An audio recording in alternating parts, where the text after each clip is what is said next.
What if everything you've been taught about being a good person was actually making your life worse?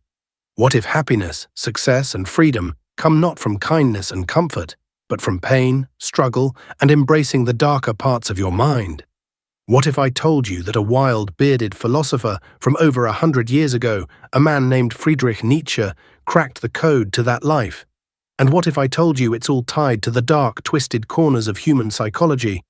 Stuff so raw and real it might scare you at first, but then set you free. This is not self-help, this is not motivation, this is Nietzsche. And this is the dark psychology of human behavior. Most people don't think. They copy, they follow, they conform, they become part of what Nietzsche called the herd. Society teaches you to fit in, to be nice, to play safe.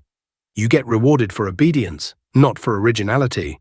You're told, be humble, be patient, wait your turn, don't question authority. But Nietzsche believed the herd is dangerous, not because they're evil, but because they're weak, and weakness is contagious. When you surround yourself with mediocrity, you start to believe mediocrity is normal. You become afraid to stand out. You silence your voice to avoid judgment.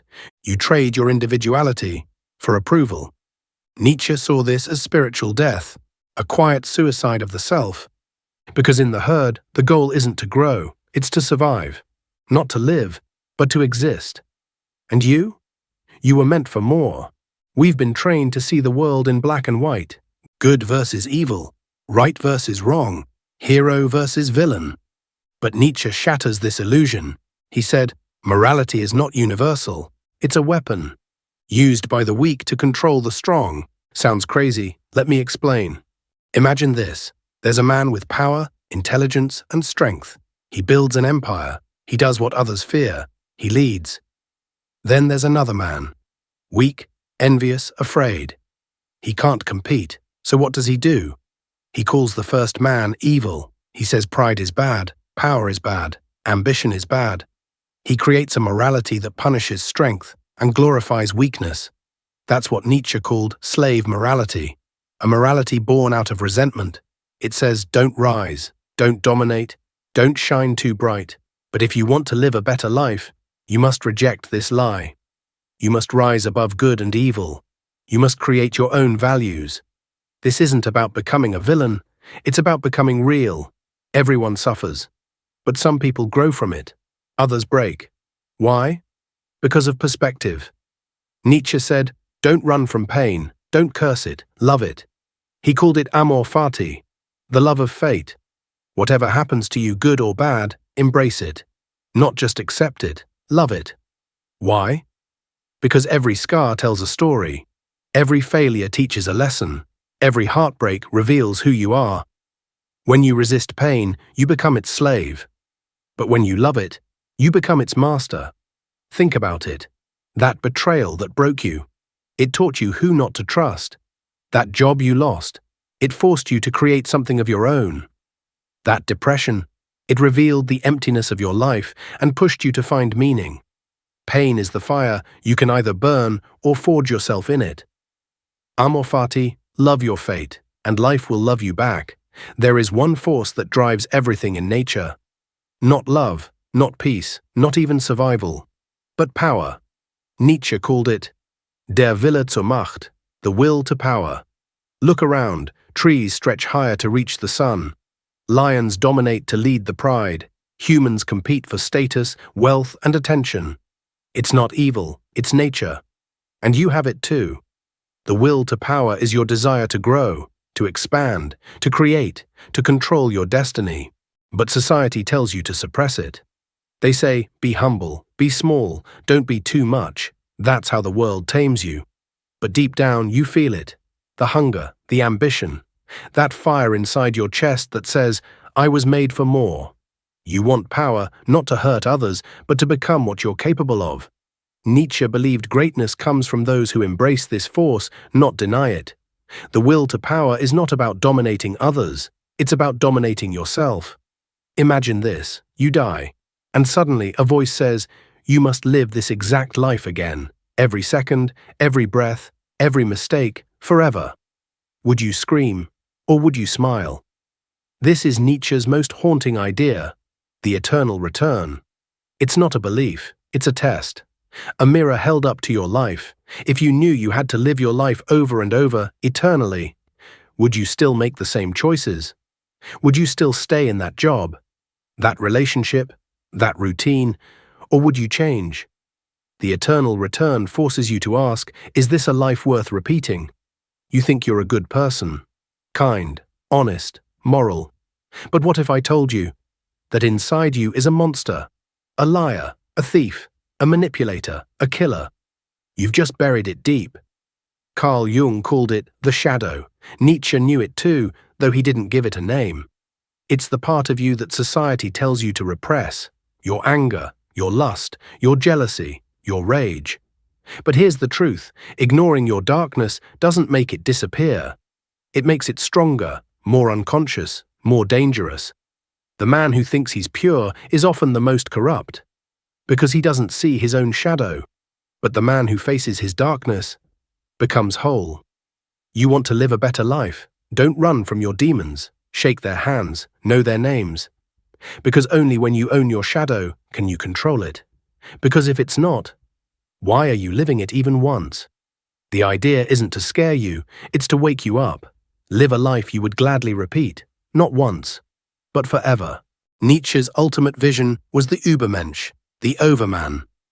Not a superhero, not a god, but a fully awakened human. Someone who creates their own values. Someone who lives with purpose, strength, and authenticity. Someone who doesn't need validation, because they validate themselves. The Übermensch doesn't follow. He leads himself. He doesn't complain. He creates. He doesn't worship idols. He becomes one.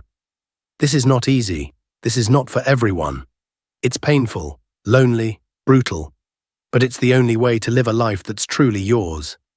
Nietzsche didn't want followers. He wanted creators. Don't quote him, live him. Don't worship the overman, become one.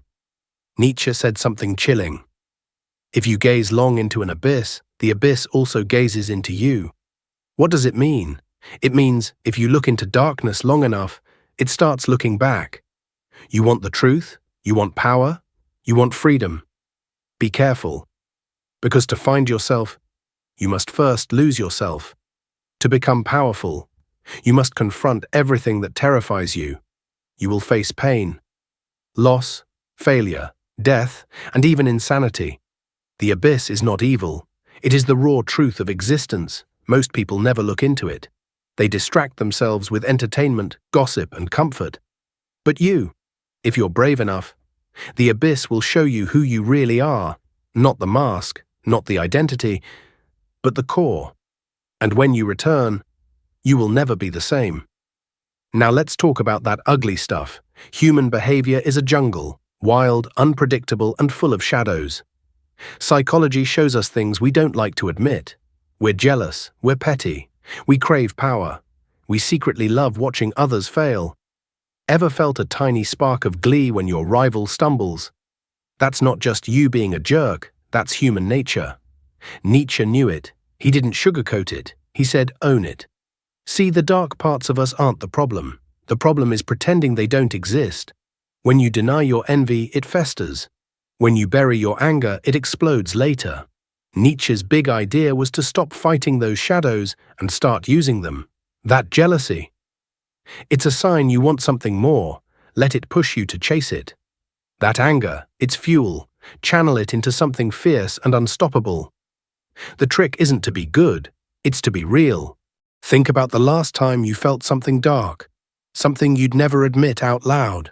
Maybe you hated your boss for getting praise you deserved.